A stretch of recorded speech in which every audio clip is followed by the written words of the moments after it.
In this video, we will be going over how to fill in the template for SCI.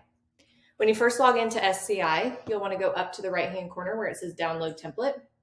From there, you'll just click on the button and it will download the template for you. There are a couple of columns that are required and a couple of columns that are not required, so I will make sure to highlight those throughout this video. The first column for lane ID, it is required. You can put anything in there as long as it's numbers. Some people will just do 1, 2, 3, 4, just whatever works for you. That way that you can identify that lane whenever you export the data out of SCI. For the from zip to to zip, we take either 3-digit or 5-digit zip codes. So whichever one you have is you're able to put in here. And you can also use Canadian or US zip codes. So if you have a Canadian zip code, just use that first 3 digits. And if you have a USA, you can do all of it or just the first 3. So I will just fill this in. And then from country and to country, you will type USA, or if it's Canadian, you'll type CAN for Canada. For the equipment type, we take van or reefer. So if it's a reefer lane, then you'll want to type in reefer just like this.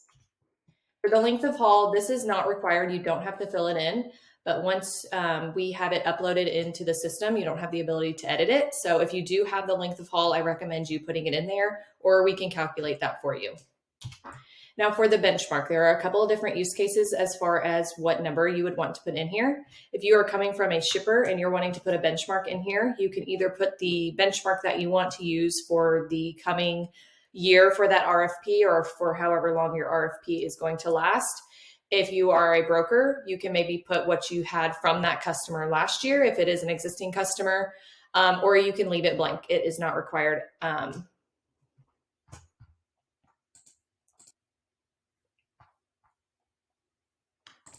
Now for the benchmark field, this is a field that is required. If you don't have a benchmark, you can just put $1.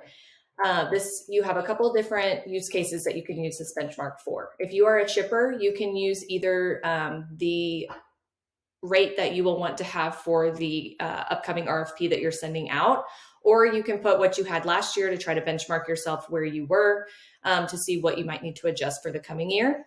If you are a broker or a carrier, you can put in here what you had with that customer last year if you had this lane previously, or you can just do $1, like I said, if you don't have anything to put in there. The volume is also required. If you don't know, again, you can just put 100 or you can put 1 if you don't know what the volume is, but we do recommend you putting as accurate of information in here as possible.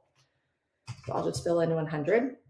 The custom field is not a required field. You can put this, you can put anything in here. This is a free form field. So if you know maybe what the customer name is, if you're doing multiple customers in one file upload, or maybe the anything that you would just want to put in here, anything that you might need to know for that lane.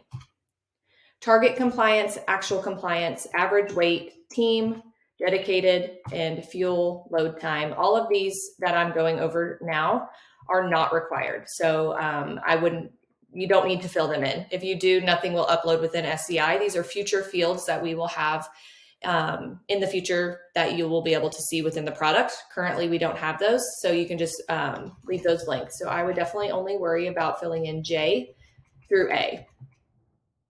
Once you're done with the file, you'll want to save it to your computer. You'll go up to Upload File. You'll drag and drop or click to upload. Once you go through the upload process, if there are any errors, you can download that error log, figure out what the errors were, edit your template, re-upload it, and hopefully not have any errors from there. If you don't have any errors, it will take you to your fuel surcharge calculator. You can figure out if you want to add one of those on there. If not, you can exit out of that, and then you will be able to analyze that file and see all the information surrounding it. I hope this video was beneficial. If you have any questions, please let me know. Thank you.